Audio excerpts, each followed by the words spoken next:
Welcome to the Tech Egg. Don't get scrambled. Enjoy the video. In this video, I will show how to make popsicles in Minecraft. First, understand that these delightful frozen treats are simple to craft and add a touch of fun to your game. We'll cover gathering the necessary items, including where to find them, and then walk through the easy crafting process step by step. Get ready to enjoy a cool new item. To begin, you'll need ice. Find ice blocks in cold biomass, or create them by placing water in freezing temperatures. Next, gather your chosen fruit. Sweet berries, apples, or even melons work well. Finally, craft sticks by placing 2 wood planks vertically in your crafting grid.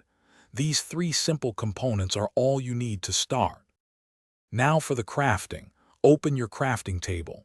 Place 1 ice block in the center slot of the 3x3 grid. Directly above that ice block, put your chosen fruit item. Then, directly below the ice block, place 1 stick. This specific arrangement will yield your delicious popsicle. Simply take it from the output slot. Once crafted, your popsicle is ready to enjoy.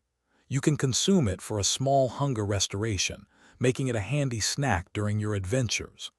Beyond eating, these popsicles also make charming decorative blocks for your builds, adding a unique touch to your kitchens or ice cream stands. Remember to check the description for a link to grab some little trees, black ice, and other great deals. Thanks for watching. Thanks for watching. Consider subscribing if I helped unscramble your problems.